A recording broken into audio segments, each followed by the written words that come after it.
Hello students, ఇది మన 8th session current affairs సెషన్లో. ఓవరాల్గా ఈ సెషన్స్లో మనం చూసుకున్నట్టయితే ఏప్రిల్ 2026 నుంచి నెక్స్ట్ ఇయర్ మే 2027 వరకు ఉన్న హోల్ కరెంట్ అఫైర్స్ కవర్ చేస్తున్నాము.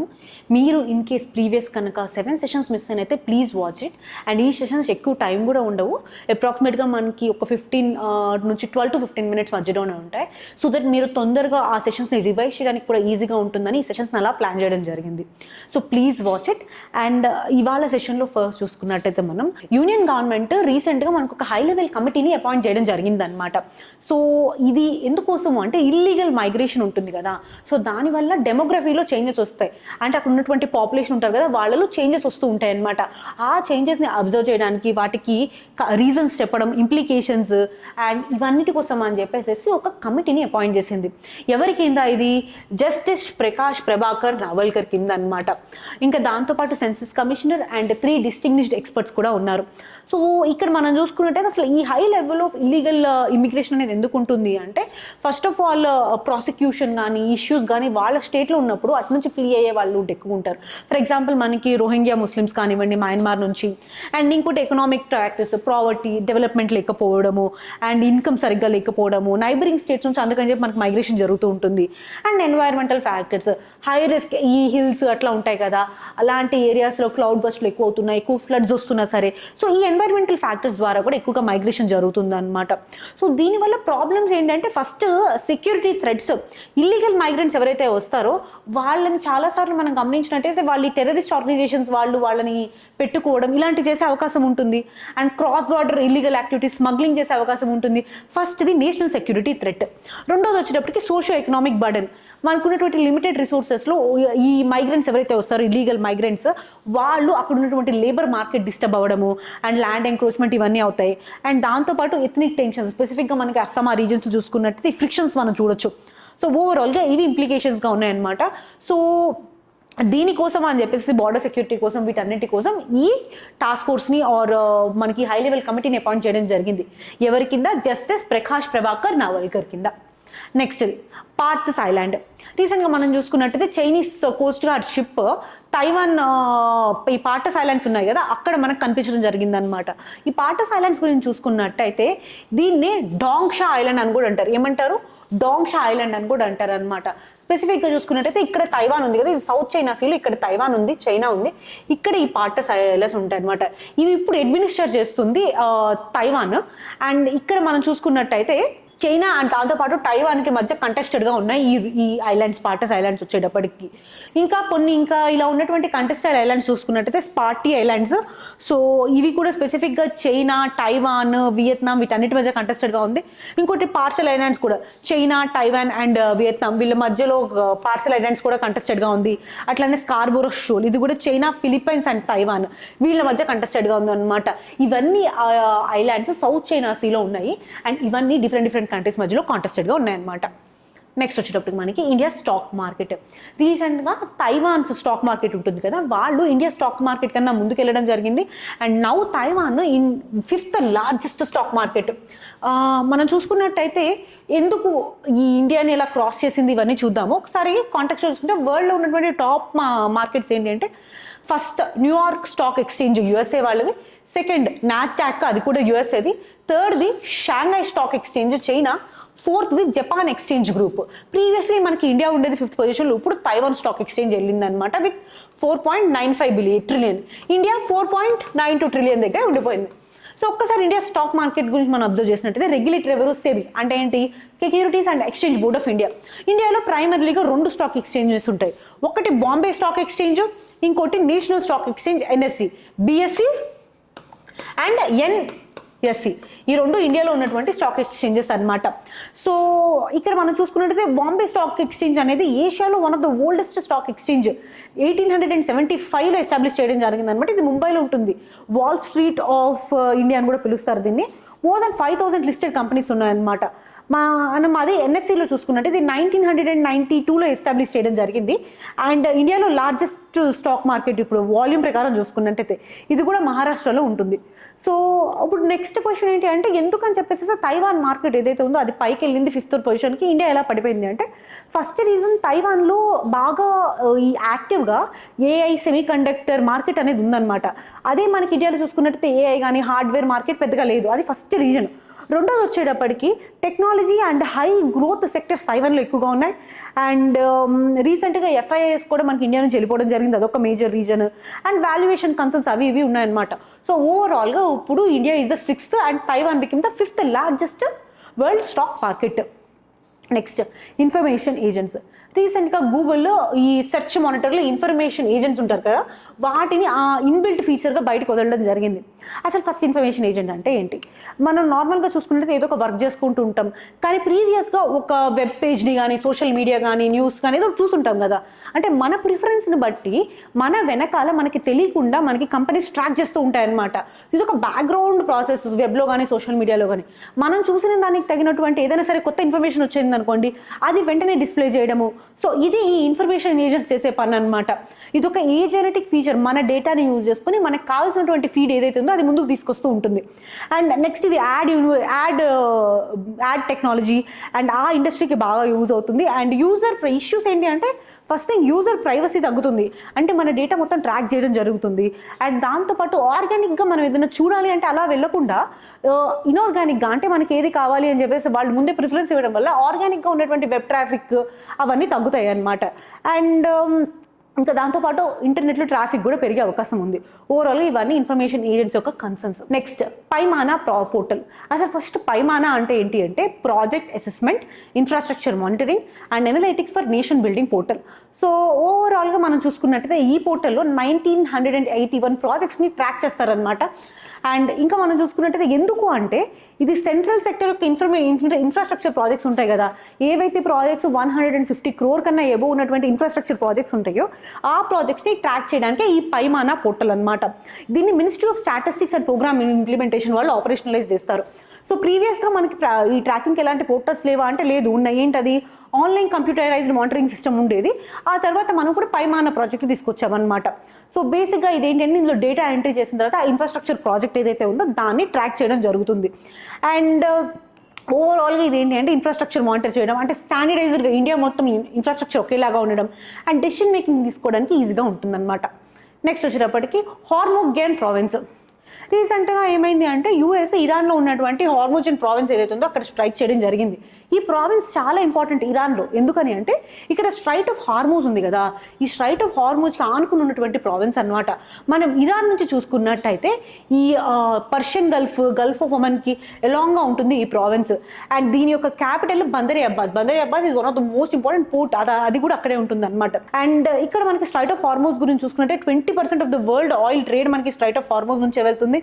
అండ్ ఇంకోటి పర్షియన్ గల్ఫ్ని అండ్ గల్ఫ్ ఆఫ్ ఒమన్, ఈ రెండింటిని మనకి స్ట్రైట్ ఆఫ్ హార్మోజే కలుపుతుంది. గ్లోబల్ ఎనర్జీ అండ్ మ్యారిటైమ్ ట్రేడ్కి చాలా ఇంపార్టెంట్ ఈ స్ట్రైట్ ఆఫ్ హార్మోజ్. ఈ ప్రావిన్స్ ఎక్కడ ఉంది అంటే ఇరాన్లో ఉంది. ఇరాన్లో ఎక్కడ ఉంది అంటే సదర్న్ సైడ్ ఆఫ్ ద ఇరాన్కి మనకి ప్రావిన్స్ కనిపిస్తుంది అనమాట. Next index of industrial production. రీసెంట్గా ఈ ఇండెక్స్ ఆఫ్ ఇండస్ట్రియల్ ప్రొడక్షన్ ఏదైతే ఉందో దాంట్లో కొన్ని చేంజెస్ తీసుకొస్తున్నారనమాట. బేస్ ఇయర్ కానివ్వండి, అట్లా మల్టిపుల్ చేంజెస్ని తీసుకొచ్చారు ఈ ఇండెక్స్ ఆఫ్ ఇండస్ట్రియల్ ప్రొడక్షన్లో. సో ఒకసారి మనం చూద్దాం. ఈ ఇండెక్స్ ఆఫ్ ఇండస్ట్రియల్ ప్రొడక్షన్ ఎవరు ఇస్తారో MOSPI అనమాట, అంటే ministry of statistics and programme implementation వాళ్ళు ఇస్తారు. సో ఇక్కడ బేసికల్లీ స్పెసిఫిక్గా 3 ఇండస్ట్రీస్ని తీసుకుంటారనమాట. ఒకటి మ్యానుఫ్యాక్చరింగ్, ఇంకోటి మైనింగ్, ఇంకోటి ఎలక్ట్రిసిటీ. ఈ 3 ఇండస్ట్రీలో షార్ట్ టర్మ్ చేంజెస్ ఉంటాయి కదా, ఆ చేంజెస్ ఉన్నాయి, వాటిని రికగ్నైజ్ చేస్తారు. సో మ్యానుఫ్యాక్చరింగ్ దాదాపు 77% వెయిటేజ్ ఉంటుంది, మైనింగ్ 14% అండ్ ఎలక్ట్రిసిటీ 7.99% వెయిటేజ్ ఉంటుందన్నమాట.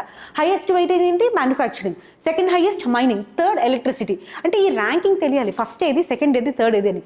Manufacturing, mining and electricity. So ఈ 3 కేటగిరీస్లో మనకి ఈ ఇండెక్స్ అనేది ఇవ్వడం జరుగుతుంది. ఎవరు ఇస్తారో? NSO, national statistics office of MOSPI. So 3 సెక్టర్స్ని కవర్ చేస్తాం.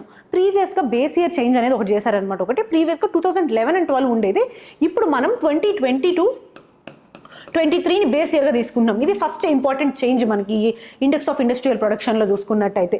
మనం ఇంకొకటి చూసుకున్నట్టయితే ఇంకో మేజర్ చేంజ్ ఏంటి అంటే ఇప్పుడు ఈ మైనర్ మినరల్స్ కూడా కవర్ చేస్తున్నారు అనమాట. Minor minerals, rare earth minerals, gas supply, water supply, sewage, waste management include చేస్తున్నారు. అండ్ ఇంకొకటి ఈ ఎలక్ట్రిసిటీ ఏదైతే ఉందో ఎలక్ట్రిసిటీ 2 రకాలుగా డివైడ్ చేస్తారనమాట. ఏంటి, రెన్యూబుల్ సోర్సెస్ నుంచి ఎంత వస్తుంది, నాన్ రెన్యూబుల్ సోర్సెస్ నుంచి ఎంత వస్తుంది. ఇది ఒక మేజర్ చేంజ్. అండ్ దాంతోపాటు మైనింగ్ అండ్ క్వారీయింగ్ సెక్టర్ ఉంది కదా, అందులో కూడా 3 సబ్ సెక్టర్స్ చేశారు. ఒకటి ఫ్యూయల్ మినరల్స్, ఇంకోటి మెటాలిక్, ఇంకోటి నాన్ మెటాలిక్ మినరల్స్. ఏంటంటే fuel minerals, metallic minerals, non metallic minerals. ఈ మైనింగ్ ఇండస్ట్రీని 3 రకాలుగా డివైడ్ చేయడం జరిగిందనమాట. ఇవి మేజర్ చేంజెస్ ఈ ఇండస్ట్రీ ఆఫ్ ఇండస్ట్రియల్ ప్రొడక్షన్లో. సో ఒక్కసారి మనం ఇంపార్టెంట్ కీ పాయింట్స్ ఒకసారి మళ్ళీ రివైజ్ చేద్దాము. ఫస్ట్ ఎవరిస్తారు, NSO ఆఫ్ MOSPI. అండ్ ఇంకొకటి ఏమేమి సెక్టర్స్ ఉంటాయి, 3 సెక్టర్స్ ఉంటాయి. ఏంటది, manufacturing, mining and electricity. Weightage ప్రకారం చూసుకుంటే మ్యానుఫ్యాక్చరింగ్ హైయెస్ట్, సెకండ్ హైయెస్ట్ వచ్చి మైనింగ్, థర్డ్ ఎలక్ట్రిసిటీగా ఉంటుంది. అండ్ బేస్ ఇయర్ కరెక్షన్ చేశారు ఎంతకి, 2022-23. ప్రీవియస్గా 2011 and 12 ఉండేది, ఇప్పుడు 22-23కి వచ్చింది అనమాట. అండ్ ఇంకా మనం చేసింది ఏంటి, మైనింగ్లో 3 సబ్ సెక్టర్స్ చేశారు. అండ్ ఎలక్ట్రిసిటీలో రెన్యూబుల్ అండ్ నాన్ రెన్యూబుల్ అని 2 టైప్స్ ఆఫ్ ఎలక్ట్రిసిటీని చూస్తున్నారు అనమాట. సో ఇవి మేజర్ పాయింట్స్ మీరు గుర్తుపెట్టుకోవాల్సింది ఎగ్జామ్లోకి. స్పెసిఫిక్గా మనకి ప్రిలిమ్స్లో కానివ్వండి, ఏపీపీఎస్సీలో చూసుకున్నట్టయితే అక్కడ వచ్చేటువంటి ప్రిలిమ్స్లో కానివ్వండి, ఇవి మేజర్ పాయింట్స్ మనం గుర్తుపెట్టుకోవాల్సింది. Next, forest advisory committee. So రీసెంట్గా ఫారెస్ట్ అడ్వైజరీ కమిటీ దాదాపు 3000 hectares of forest land different స్టేట్స్లో చూసుకున్నట్టయితే దాని యొక్క డైవర్షన్ కోసం అని చెప్పేసి ఒక ప్రిన్సిపల్ గ్రాంట్ని ఇచ్చిందనమాట. So first of all forest advisory committee గురించి చూద్దాము, ఆ తర్వాత అసలు ఏమేమి చేస్తుంది అని చూద్దాం అనమాట. ఫస్ట్, ఫారెస్ట్ కన్జర్వేషన్ యాక్ట్ ఉంది కదా, 1908 ఫారెస్ట్ కన్జర్వేషన్ యాక్ట్ కింద ఉన్నటువంటి statutory body forest advisory committee అనేది. దీని చైర్మన్ వచ్చేటప్పుడు director general of forest. And దీని యొక్క ఫంక్షన్ ఏంటి అంటే ఏదైతే ఫారెస్ట్ ల్యాండ్ ఉంటుందో ఆ ఫారెస్ట్ కాకుండా డిఫరెంట్ పర్పసెస్ ఉంటాయి కదా, నాన్ ఫారెస్టరీ పర్పసెస్కి, ఆ పర్పసెస్కి డైవర్షన్ ఉంటున్నా ఆ డైవర్షన్ ఎవాల్యుయేట్ చేయడం, అంటే మైనింగ్ కానీ, డ్యామ్ కన్స్ట్రక్షన్ కానీ, ఇన్ఫ్రాస్ట్రక్చర్ డెవలప్మెంట్ కానివ్వండి, ఏదైనా సరే డిఫరెంట్ పర్పసెస్ కోసం ఫారెస్ట్ ల్యాండ్ని వాడినట్టయితే వాటి యొక్క ఎవాల్యుయేషన్ కోసం మనం ఫారెస్ట్ అడ్వైజరీ కమిటీ అనేది ఈ ఎవాల్యుయేటింగ్ రోల్ అనేది ప్లే చేస్తుంది అనమాట. అండ్ ఇక్కడ మనం ఆ ఫారెస్ట్ అడ్వైజరీ కమిటీలో ఎవరెవరు ఉంటారు అంటే సెంట్రల్ గవర్నమెంట్ నుంచి, స్టేట్ గవర్నమెంట్ నుంచి, ఎక్స్పర్ట్ ఇన్స్టిట్యూషన్స్ నుంచి, ఈ ఫారెస్ట్రీ అండ్ వైల్డ్ లైఫ్లో ఎక్స్పీరియన్స్ ఉన్నటువంటి మెంబర్స్ ఉంటారు కదా, వీళ్ళందరూ మెంబర్స్గా ఉంటారు. ఫారెస్ట్ కన్జర్వేషన్ యాక్ట్ సెక్షన్ 3 కింద మనకి ఫారెస్ట్ అడ్వైజరీ కమిటీని కాన్స్టిట్యూషన్ చేయడం జరిగింది. సో ఒక్కసారి చూసుకున్నట్టయితే ఏం చేస్తుంది forest advisory committee? First of all ఏదైతే ఫారెస్ట్ ల్యాండ్ ఉందో దాని డైవర్షన్కి ఎవరైనా సరే ప్రపోజల్ సబ్మిట్ చేయాల్సి ఉంటుంది అనమాట. ఎవరైనా అంటే ప్రపోజల్స్ స్టేట్ గవర్నమెంట్కి సబ్మిట్ చేశాక స్టేట్ గవర్నమెంట్ ఎగ్జామిన్ చేసి దాన్ని సెంట్రల్ గవర్నమెంట్కి సబ్మిట్ చేస్తుంది. సెంట్రల్ గవర్నమెంట్కి సబ్మిట్ చేసినప్పుడు ఫారెస్ట్ ఈ ఎవాల్యుయేషన్ అనేది జరుగుతుంది అనమాట. ఆ ప్రపోజల్ ఈ ఫారెస్ట్ అడ్వైజరీ కమిటీ ఎవాల్యుయేట్ చేస్తుంది. ఏదైనా ఇన్ఫర్మేషన్ కావాలంటే అడుగుతుంది, ఏదైనా సరే అప్రూవల్కి రికమెండేషన్స్ కావాలంటే చేస్తుంది. సో ఈ ఫారెస్ట్ అడ్వైజరీ కమిటీ ఎవాల్యుయేషన్ అనేది వెరీ ఇంపార్టెంట్. దీన్ని పట్టుకొని ఫైనల్ డెసిషన్ తీసుకోవడం జరుగుతుంది అనమాట. ఈ రికమెండేషన్స్ని బేస్ చేసుకోండి అండ్ ఆ తర్వాత ఇంప్లిమెంటేషన్ జరుగుతుంది. That is the importance of this forest advisory committee. ఇది ఒక స్టాట్యుటరీ బాడీ. ఏ యాక్ట్ కింద అనేది మీరు కింద కామెంట్ సెక్షన్లో చెప్పండి. Next, cotton textiles export promotion council. రీసెంట్గా మనకి ఫినాన్స్ మినిస్టర్ టెక్స్టైల్ టార్గెట్ చెప్పారు. ఏంటి, 2030 కల్లా చూసుకున్నట్టయితే 100 బిలియన్ ఎక్స్పోర్ట్స్ ఇండియా నుంచి వెళ్ళాలి. అండ్ అట్లానే $250 బిలియన్ ప్రొడక్షన్ అనేది ఇండియా నుంచి జరగాలి టెక్స్టైల్ సెక్టర్లో అని చెప్పడం జరిగిందనమాట. ఇక్కడ ఈ టెక్స్ప్రోకిల్ ఎక్స్పోర్ట్ సెరమనీ, అవార్డ్ సెరమనీలో ఫస్ట్ ఈ టెక్స్ప్రోసిల్ అంటే ఏంటి అంటే cotton textiles export promotion council. Cotton textiles export promotion council, అర్థమవుతుందా? సో ఫస్ట్ మనకి ఇది గవర్నమెంట్ ఆఫ్ ఇండియా 1954లో మనకి ఫస్ట్ కౌన్సిల్ సెటప్ చేయడం జరిగింది. దీని హెడ్ క్వార్టర్స్ వచ్చేటప్పటికి ముంబై అనమాట. Ministry of textiles. సో ఇది ఒక government sponsored autonomous and non profit body. స్పెసిఫిక్గా ఈ టెక్స్టైల్ ఒక ఎక్స్పోర్ట్స్ ఉంటాయి కదా, వరల్డ్ వైడ్ వెళ్తూ ఉంటాయి, వాళ్ళకి ఉన్నటువంటి ఫెసిలిటేటింగ్ ఫేస్ అనేది ఇది మనకి cotton textiles export promotion council. దాన్నే టెక్స్ప్రోసిల్ అంటారు, TEXPROCIL. Okay, next long tailed dusk walker. రీసెంట్గా మనకి నామ్దపా నేషనల్ పార్క్లో ఈ లాంగ్ టైల్ డస్క్ వాకర్ అనేది కనిపించింది అనమాట. అసలు ఈ లాంగ్ టైల్ డస్క్ వాకర్ అంటే ఏంటి అంటే ఇది ఒక dragon fly species. It's a type of a dragon fly. దీని యొక్క ఇంపార్టెన్స్ ఏంటి అంటే మనం చూసుకున్నట్టయితే ఫస్ట్ ఇది ఓడెంటాస్ ఆర్డర్లో ఉంటుంది. ఫాస్టెస్ట్ ఫ్లయింగ్ ఇన్సెక్ట్స్లో వన్ ఆఫ్ ద ఇన్సెక్ట్ ఇది. దీనికి ఒక ఏరియల్ వ్యూ 360 degrees ఉంటుందంట. అండ్ ఇంకా మనం చూసుకున్నట్లయితే ఫ్రెష్ వాటర్ ఎకోసిస్టమ్స్ ఉంటాయి కదా, అక్కడ వెరీ ఇంపార్టెంట్ రోల్ ప్లే చేస్తాయి. అంటే మస్కిటో పాపులేషన్ని కంట్రోల్ చేయడానికి, చేయడానికి. అండ్ ఇంకా దాంతోపాటు చూసుకుంటే ఇవి బయో ఇండికేటర్స్ కూడా ఉంటాయన్నమాట ఈ ఫ్రెష్ వాటర్ పాపులేషన్కి. ఇవి బయో ఇండికేటర్స్ అనే విషయం మనం ఎక్కువగా గుర్తుపెట్టుకోవాలి. There are around 6,000 dragonfly species. Next Namdapha national park గురించి చూసుకున్నట్టయితే ఇది ఎక్కడ ఉంది? అరుణాచల్ ప్రదేశ్లో ఉంది. ఎక్కడ? Changlang district of the Arunachal ప్రదేశ్లో మనకు ఉంటుందన్నమాట. ఇది ఒక ట్రై జంక్షన్ పాయింట్లో ఉంటుంది. మనకి ఇండియా యొక్క ట్రై జంక్షన్ పాయింట్ ఎక్కడ ఉంటుంది? మనకి ఇండియా, చైనా అండ్ మయన్మార్ ఈ మూడింటి మధ్యలో India end of the India మనకి ట్రై జంక్షన్ పాయింట్లో మనకి ఇది నామ్దపా నేషనల్ పార్క్ కనిపిస్తుంది అనమాట. ఇందులో దాఫ్లా బొమ్మని it is the highest point మనం ఈ పార్క్లో చూసుకున్నట్టయితే. ఇదే కాకుండా Kamlang wildlife sanctuary, Patkai hill ranges ఇవన్నీ దీనికి బార్డరింగ్గా ఉంటాయి. And all the 4 big cats మనకి పార్క్లో ఉంటాయి. ఏంటది? Tiger, leopard, clouded leopard, snow leopard. All these 4 big cats మనం ఈ పార్క్లో చూడొచ్చు. ఇది లాంగ్ టైగ్ dusk walker and Namdapha national park. Next CPEC, China Pakistan economic corridor అనమాట. రీసెంట్గా ఈ డెవలప్మెంట్ అనేది చేస్తున్నారు, phase 2 డెవలప్మెంట్. సో ఒకసారి మనం ఈ సిపిఈసి గురించి చూసుకున్నట్టయితే బెల్ట్ అండ్ రోడ్ ఇనిషియేటివ్, ఇది సిపిఈసి అనేది బెల్ట్ అండ్ రోడ్ ఇనిషియేటివ్ ఒక ప్రాజెక్ట్ అనమాట. 2015లో లాంచ్ చేశారు. అండ్ 2016లో దీనికోసం గాద్వాహర్ పోర్ట్ కూడా ఇనిషియేట్ చేశారనమాట. అండ్ ఇది ఈ సిపిఈసి చూసుకున్నట్టయితే చైనాలో ఉన్నటువంటి కస్గర్ ఉంది కదా, అక్కడి నుంచి మనకి పాకిస్తాన్లో ఉన్నటువంటి గాద్వర్ వరకు వెళ్తుందనమాట ఈ చైనా పాకిస్తాన్ ఎకనామిక్ కారిడార్ అనేది. ఓవరాల్గా ఎకనామిక్ కనెక్టివిటీకి ఇండియా స్టాండ్ చూసుకున్నట్టయితే ఇండియా ఈ సిపిఈసి ప్రాజెక్ట్ని అపోజ్ చేస్తుంది. స్పెసిఫిక్గా ఎందుకంటే ఇది మనకి ఇండియాలో ఉన్నటువంటి జమ్మూ కాశ్మీర్ ఇల్లీగల్లీ ఆక్యుపైడ్ పాకిస్తాన్ ఉంది కదా, సో ఆ రీజియన్ నుంచి వెళ్తుందని చెప్పేసి ఓవరాల్గా ఇది ఇండియా యొక్క టెరిటోరియల్ సావరిటీ అండ్ ఇంటిగ్రిటీని దెబ్బతీస్తుంది. ఇది సిపిఈసి ప్రాజెక్ట్. Next nickel. రీసెంట్గా వెస్ట్ ఏషియా కాన్ఫ్లిక్ట్ వల్ల ఈ నికెల్ అవైలబిలిటీ మీద ఇష్యూస్ ఉన్నాయన్నమాట. అంటే నికెల్ అవైలబిలిటీ సరిగ్గా లేదు అని చెప్పేసి ఒకసారి నికెల్ చూసుకున్నట్టయితే ఇది క్రిటికల్ మినరల్, ఇండియా ప్రకారం చూసుకున్నట్టయితే క్రిటికల్ మినరల్ కింద క్లాసిఫై చేసింది. ఇది చూసుకుంటే సిల్వరీ వైట్ మినరల్ ఉంటుంది. ఓవరాల్గా మనకి మాండ్ ప్రాసెస్ అని ఒక ప్రాసెస్ ద్వారా ఈ మినరల్ని తీసుకొస్తారు. ఈ మినరల్ని ఎట్లా అంటే ఈ ఇంప్యూర్ నికెల్ ఉంటుంది కదా, దాన్ని ఒక థర్మల్ డీకంపోజిషన్ ప్రాసెస్ చేస్తారనమాట ప్యూర్ నికెల్ తీసుకురావడానికి. దాన్నే మాండ్ ప్రాసెస్ అంటారు. ఏంటది? MOND మాండ్ ప్రాసెస్ అంటారు దాన్ని. నెక్స్ట్ మనం చూసుకున్నట్టయితే ఈవీస్లో అప్లై చేస్తారు. అండ్ స్టెయిన్లెస్ స్టీల్ ఇండస్ట్రీకి రా మెటీరియల్ ఇది. డిఫెన్స్, ఏరోస్పేస్ వీటన్నిటిలో మనకి నికెల్ వాడడం జరుగుతుంది అనమాట. గ్లోబల్గా చూసుకున్నట్టయితే మనము ఫస్ట్ ఆఫ్ ఆల్ ఇండోనేషియాలో దాదాపు చాలా ఎక్కువ రిసోర్సెస్ ఉన్నాయి. 42% ఆఫ్ ద రిసోర్సెస్ ఇండోనేషియాలో ఉన్నాయి. ప్రొడక్షన్లో చూసుకున్నా సరే టాప్ ఏంటి? ఇండోనేషియా అనమాట. 54% మనకి ఇండోనేషియాలో ఉంటుంది nickel. Indonesia largest share both resources ప్రొడక్షన్లో. అదే ఇండియాలో చూసుకున్నట్టు ఇండియాలో మాక్సిమం మనం ఇంపోర్ట్స్ మీద డిపెండ్ అవుతూ ఉంటాం ఈ నికెల్ కోసం. బట్ కానీ ఉన్నటువంటి రిసోర్సెస్ మనం చూసుకుంటే హైయెస్ట్ మనకి ఒడిశాలో ఉంటుంది, విచ్ ఇస్ 93%. తర్వాత జార్ఖండ్లో 7% రిసోర్సెస్ ఉన్నాయన్నమాట. ఓవరాల్గా ఇండస్ట్రియల్ గ్రోత్కి వెరీ ఇంపార్టెంట్ మినరల్ ఈ nickel. It is classified as critical mineral by India. Next PM Ajay scheme. ఇదేంటంటే ప్రధాన మంత్రి అనుచిత్ జాతి అభుద్యయ యోజన. ఇక్కడ మనం చూసుకుంటే ఇది 2020-21లో తీసుకురావడం జరిగింది. ప్రీవియస్గా మనకి 3 స్కీమ్స్ ఉండేవి, వాటిని మెర్జ్ చేశారు. అదే ప్రధాన మంత్రి ఆదర్శ్ గ్రామ్ యోజన, PMAGY, ఇంకోటి special central assistant to schedule caste sub plan, ఇంకొకటి వచ్చేటికి బాబు జగజ్జీవన్ రామ్ చతుర్వాస్ యోజన. ఈ మూడింటిని కలిపి PM అజయ్ కింద తీసుకొచ్చారనమాట. ఇదేంటి అంటే షెడ్యూల్డ్ క్యాస్ట్ ఉంటారు కదా, వాళ్ళ యొక్క సోషియో ఎకనామిక్ అప్లిఫ్ట్మెంట్ కోసం తీసుకొచ్చినటువంటి స్కీమ్. సో ఓవరాల్గా ఫండింగ్ 100% సెంట్రల్ గవర్నమెంట్ ఇస్తుంది. Ministry social justice and empowerment 28 states and యూటీస్లో దీన్ని ఇంప్లిమెంట్ చేస్తున్నాం.